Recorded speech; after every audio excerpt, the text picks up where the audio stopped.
Welcome back and thank you for joining us. Now, child neglect is often spoken about quietly, yet its impact can echo loudly across a child's entire life, from their emotional well-being and safety to the choices they make as young people. And tonight on the Daily Roundup, we turn our attention to Namibia's growing child neglect crisis and ask a difficult but necessary question: what happens when neglect goes unaddressed, and how does it shape the lives of children as they grow into adolescents and into young adults? Joining us for this important conversation is Ms. Malengwa Ipinge, the Acting Chief Social Worker at the Ministry of Gender Equality and Child Welfare. Good evening and welcome. Good evening.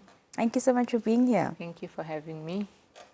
Well, to start off, I think when we talk about child neglect, what does that look like in real terms in Namibia today? All right, so it's basically talking about inadequate basic care. And when we talk about basic care, we're talking about basic needs: food, water, shelter, the ability to be able to go to school.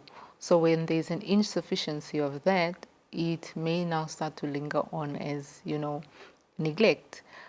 Many cases you would find it's a teenager, for instance, not going to school on a regular basis, or a child wearing consistently the same clothes on an everyday basis, or even just a child being left unsupervised for very, very long periods. So while it doesn't show off as, for instance, in physical abuse, where you can see visible bruises, neglect goes often very quite silently and is often picked up when it has developed or advanced to a much later stage. You mentioned physical abuse there. So are we saying that neglect is a form of abuse then?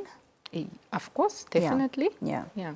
And is it because we don't see it as a form of abuse that it doesn't get the attention it deserves? Perhaps, but I think it also comes as how we were raised. We are being told that abuse is when you see a child is, for instance, having physical bruises, or a child that has been sexually abused. But with neglect, we can often miss it, and we can often categorize it as normal, that no, that household, that is just how they are, without really considering or remembering that there are other multiple factors that could have contributed to this norm now that has been created of this is how this particular family or setup is. But Malenga, you mentioned something interesting, how we as a society might say, oh, we just know that family like that. But so how do you differentiate where it's neglect and where it's just, parents not having the means to clothe, parents not having the means to feed, parents not having the means to maybe shelter? Yes. Yeah. Yeah. So of course we understand the breakdowns that are currently happening within families, and we're starting to see that that is the biggest contributing factor to neglect now lately. So even though a family may be struggling with food or shelter, this is where we are encouraging that it not be left unreported, because when it is not reported, it also makes it difficult for us, for instance, from the ministry to be able to step in to support the family. Also because our first instance won't always be to punish. Ours will always be to provide some kind of early intervention, linking families for further support, so that we can start to begin to curb, the potential effects that this type of, set-up or setting or family breakdown might have on a child later on. So the lack of financial resources, are you saying, is one of the biggest contributing factors you see to the neglect of children today? Of course, absolutely. We're looking at poverty, unemployment, but now we're also starting to see substance use. And like I said earlier, also family breakdown. Families have sort of disintegrated. So it's each to his own. It's not as it were previously, where we say it takes a community to raise a child. Now it seems like everybody is retracted. Perhaps also because of the fear of what happens if I actually take a step, for instance, as a neighbor. Intervene. Yes. And then we sort of retract without actually thinking about what could possibly happen if I don't actually do anything. And our act has made it really, really so beautiful that even you reporting as a neighbor or as a concerned person, you would be protected by the law. You can report anonymously and your name will be, protected. It will not be disclosed to any parties or anything of such. So I believe when we are sitting with the issue of child neglect, it's a discussion that really never ends. And solutions, I believe, would really come from deep down within our communities, really just to ensure that we are taking the necessary steps to ensure that everybody is receiving that care, that support, and so forth. Yeah, yeah. Help us understand why neglect is just as harmful as other forms of abuse. Yeah, so neglect has proven to have the longer term effects. Whereas a bruise, you can go to the doctor, patch it up, but what emotional abuse does, it distorts a person's being, identity. And this we see later on from teenage years up until early adulthood. Difficulties in, for instance, making decisions in life, the inability to maintain healthy relationships, even just the day-to-day, decision making as an adult. So it goes a longer way compared to physical abuse. Not to say that physical abuse also does not have such an effect, Right. but with neglect, you only pick it up later on, and then we sort of have to start working backwards now. What happened when you were a child? Did we miss something? Why are we having a lot of distrust? Why are we having a lot of insecurity within the system? We often also find that these parents start to also neglect their own children, so the pattern also doesn't sort of end. It continues, and then it's at a much greater cost. Yeah.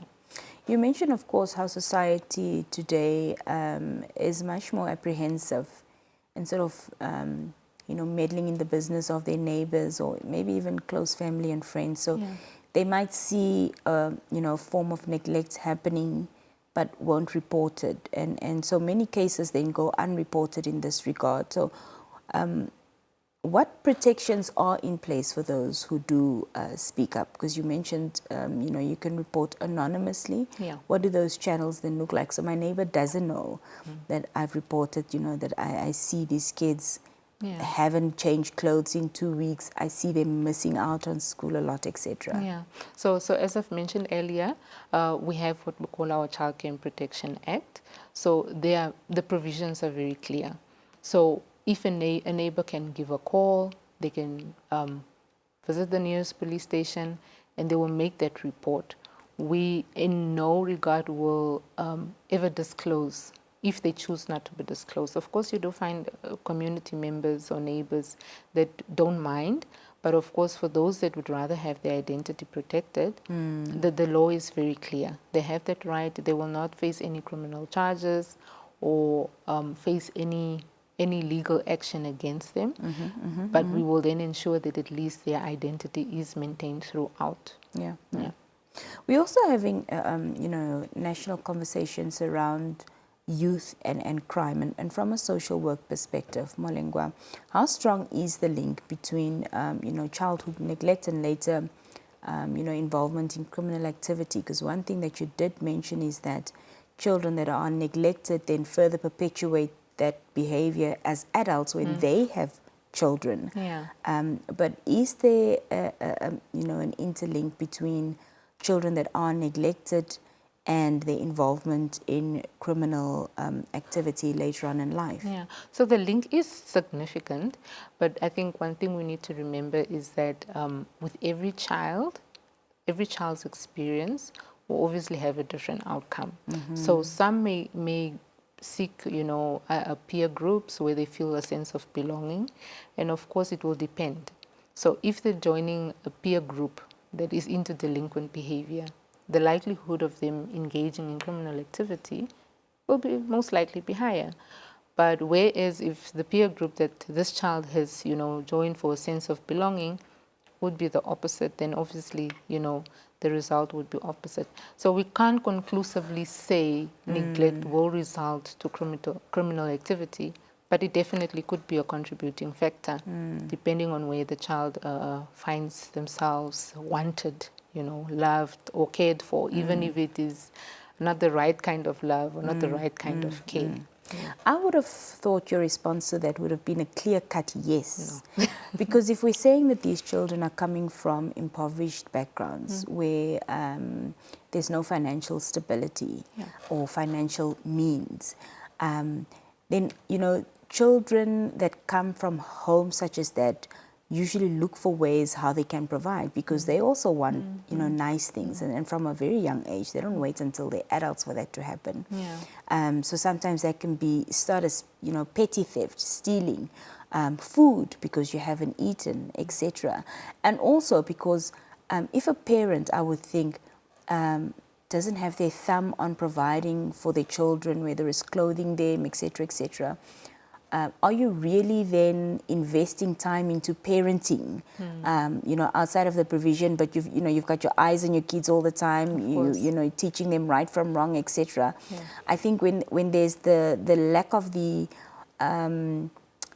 financial and the material sort of provision, then your morale is also very low. So I would have thought you would say, yes, there's a direct correlation. So the other dynamic that we're picking up is children or the cases that we've attended to of child neglect. These children often turn to adults or people that actually fill the gap. Yes. So if I don't have enough food, it would be seen in a neighbor, for instance, always willing to give me the food. Most children are being drawn more to, such individuals, or the one that would actually look into how are you doing today, how are things at home, have you, so they seem to be more drawn to such individuals. And not always, for instance, the opposite. Okay. Finally, Monica, for parents and caregivers and neighbors, teachers that are watching this discussion tonight, what should they do if they suspect that a child is being neglected? And talk to us about the channels where they can seek help. You obviously mentioned the platform that the ministry have. Maybe just reiterate for us once again. So first and foremost, please don't be silent. But of course, make use of your police stations that are near to you. Childline Lifeline has a toll-free number that one can call. And then, of course, our offices are available countrywide and ready to assist. But I think our community has also gone as far as, establishing men and women networks within the communities, community leaders that they could easily reach out to, which are also a direct feed, for us as the ministry. So teachers, school counselors, you name it, any professional really that you can reach out to, be it at a clinic. These are all platforms where cases of neglect can be reported. And you mentioned something earlier, that the first response from the social work perspective is not to remove the children from the parents, but to find solution to their biggest need, find the resources for them for that. And I think perhaps neighbors and teachers might also be worried, if I report this and the children get taken away from the mom, but that's not your first course of action or your recourse. Well, thank you so much for being here this evening. We appreciate it. Thank you. Well, after this we have some more conversation here on the Daily Roundup. Do stay with us.